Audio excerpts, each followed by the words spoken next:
What is up, everybody? Welcome back to the Devy YouTube channel. Today, we're back on the channel here to do a one quarterback dynasty mock draft. I know that there's been a lot of like mocks that we do that are super flex, that are Devy and all that stuff. But I think we gotta give a little bit of love to the one quarterback because there's a lot of leagues out there like that. I don't think there's enough content out there like that. So if you're in a one quarterback mock draft, where are the tiers? Where are the player values? Where are the sleepers? And just where are the draft strategies? So that's what we're gonna be doing on this video. We're gonna go through 12 rounds, look at draft strategy, kind of highlight some teams. We have a bunch of managers I got together, and I'm in this draft as well to kind of show you guys what a one quarterback dynasty mock looks like right now. So while you know the deal, while the intro is going, hit that like and subscribe button, and we'll dive right into it.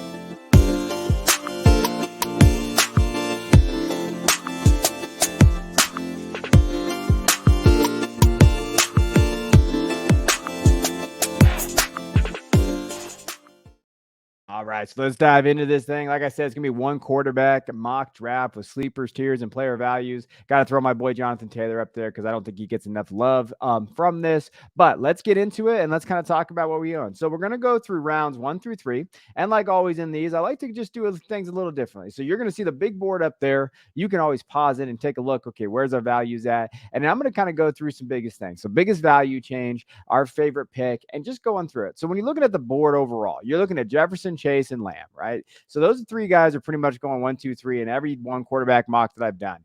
I really think there's a tier after Chase, though, right? So when we're thinking of just as our perspective of like these wide receivers, if you're interested in that, I did a dynasty wide receiver video on Football Guys YouTube channel. You can go check that out at kind of where tiers are, but there's a tier there. And then you have Bijan Robinson going as running back 1. I think that's an interesting spot, right? When we're thinking of Bijan, he's already running back 1. He's getting valued as the 4th best dynasty asset in one quarterback leagues. I mean, think about that value that he has right now. Then you got Jonathan Taylor, AJ Brown, Waddle, Breece Hall is what I took, McCaffrey, Walker, Etienne, and Wilson. So you're going to see a little bit more running backs taken in one quarterback than we have been in Superflex just because of the position. And kind of interesting to see kind of that go because we're not used to that in those Superflex drafts. But running back still is a value, right? When we're talking about a heavy value in those leagues. And then you have Amon-Ra, DK, Olave, and then our first quarterback, Pat Mahomes. So to me, when you're looking at this and you're wondering, okay, where do these quarterbacks go at 204?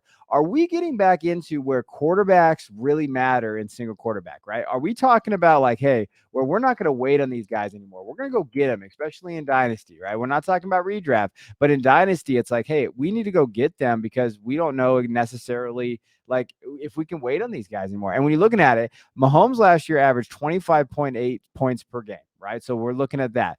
Then Kirk Cousins, who everybody kind of waits on in most leagues, he averaged 18.3. And then you have like Jared Goff, 17.6. So some late round targets that people waited on. Derek Carr, 15.5. You're talking about a 7 to 10 point swing for Mahomes. So, there's an interesting discussion to be had whether quarterbacks now are like as valuable as those 3 down, heavy workload running backs. And I think that's something to note when we're looking in this. And you're seeing, hey, there's Allen and there's Hurts, right? So they're right there. That was my favorite pick was Jalen Hurts going as QB3. But again, you get him. And with Jalen Hurts, I mean, he averaged 26.8 points per game last year with his rushing upside. So maybe, just maybe, the way that you draft these guys is you have these elite guys at the top and you're okay taking them in that second round in single quarterback. Biggest value change for me is TJ Hawkinson. So he went as tight end 3 in this format. And I mean, that's pretty high praise for the tight end. I know when you're looking at, they got rid of Thielen, so he could be the second target getter on that roster. So I get it. It just was a big shock to me, just that value change. I hadn't seen that. Now, again, I'm not a master at one quarterback mocks. You'll tell my team is ass on this. But overall, I think that's just an interesting pick. But you see those quarterbacks go, and you see Justin Fields sneaking in there at 312 down there as that 4th quarterback. And that has to be with his rushing upside in this kind of dynasty format. You'll see Josh Jacobs in the 3rd, Gibbs getting taken before Harris and Barkley, Javonte Williams there. And again, are you betting on Williams with that injury? I think that might be something I move off of, but I do love his first 2 picks. Walker, Olave is a great start in single quarterback leagues. Now let's dive into kind of rounds 4 through 6 and you look at those. So when you're looking at here, you have Zach Charbonnet going at 401. I think that's an interesting kind of a pick there. Joe Burrow, you're just going through it. Jameson Williams, Cooper Kupp, Jordan Addison, Herbert then going there.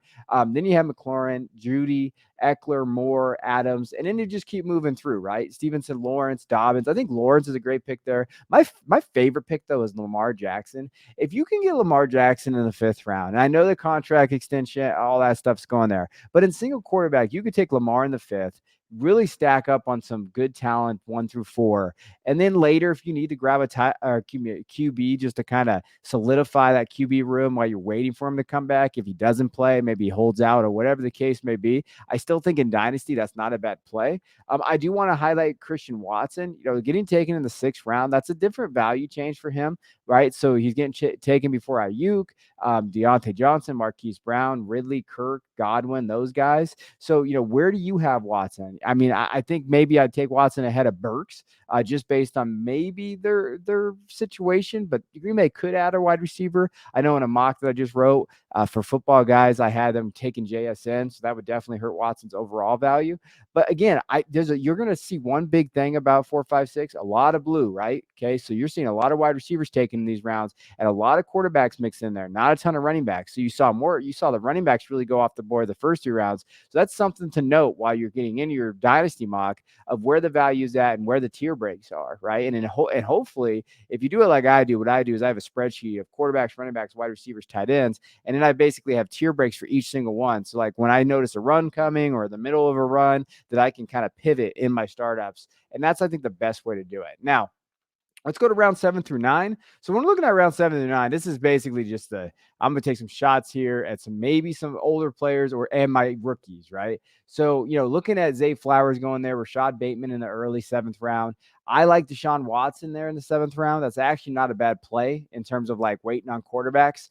Jalen Hyatt, Pierce, Hopkins, Akers. Akers is a guy that I'm kind of higher on in the 7th round. Not a bad guy to wait on the running back position. Dalvin Cook, Elijah Moore, Montgomery, Njoku's there. This is kind of that tight end wait. Like, hey, I'm going to wait for tight end there. Yeah, I thought it was interesting. He double tapped tight end, Njoku and Mayer. Especially in the single quarterback, non-tight end premium kind of format. But again, hey, you're betting on upside. You're going to take best available player.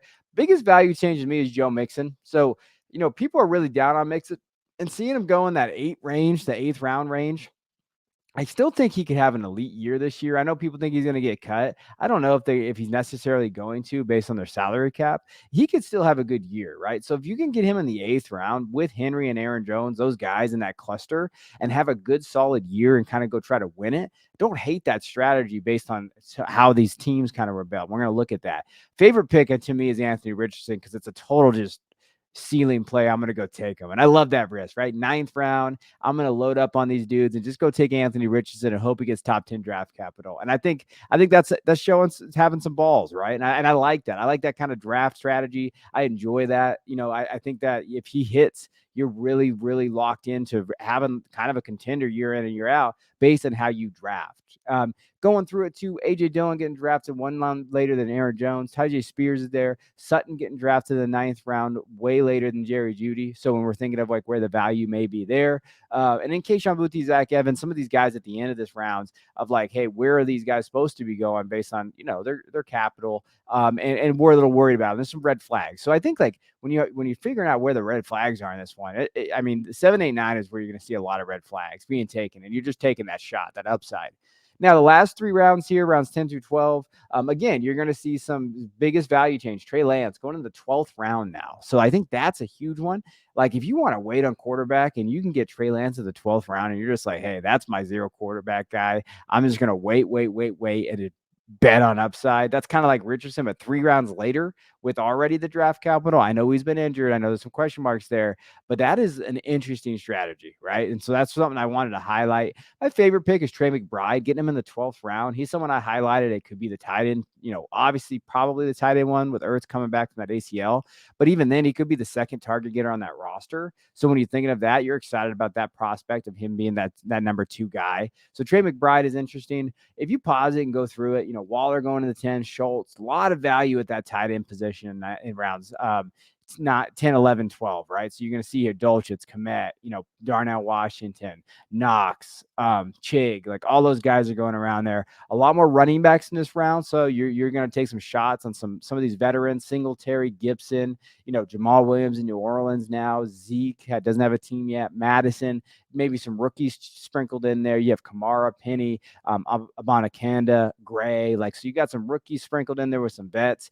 And I think that's an interesting kind of area, right? When you're looking at what each one has. Now, we do want to go through the final outlook. So what we're going to be looking at is kind of where that looks, what that looks like, and where the team is. And I highly, highly recommend stopping it, taking a screenshot, or looking at this. So these are how the team kind of builds. And I think that you can kind of go through and just see different strategies, right? So like you'll see the guys that waited on zero, on their wide receivers. So, or their quarterbacks. So Trey Lance right there in the 4th spot, like, just drafting going through. He did take Deshaun early, but if you didn't take Deshaun there, look at it. What if he was able to get Bateman or maybe Hopkins or Akers, and he just waits a little bit longer, and then you're able to grab Trey Lance, right? So that's an interesting strategy. Now, I want to highlight a couple teams here.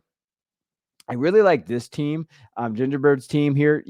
Taylor and Hurts is a hell of a way to start, especially if you think Taylor has 2 really good years in him. Then you get Gibbs, and Gibbs has some upside as a pass catching back, and that's a really solid start. And then you get Judy in the 4th. I mean, I think we could maybe buy into Judy this year as being that potential, finisher in terms of points per game at the 12 to 15 mark.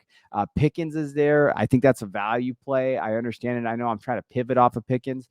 But hey, that happens. And you have Kirk and Hyatt. So he went kind of upside there. I think target getter and Kirk, Hyatt the upside there. And then you wait on running back, right? And gets Derrick Henry, as far as waiting on him in those middle rounds. So he really attacked the wide receiver, and you can still get Derrick Henry. And then you have Henry and Taylor, and then Gibbs, if he kind of comes on like most rookies do in the middle of the year, not a bad start, right? Getting Tua with that insurance, Henry, Komet and Ingram, and then Gray just kind of has that dart throw there.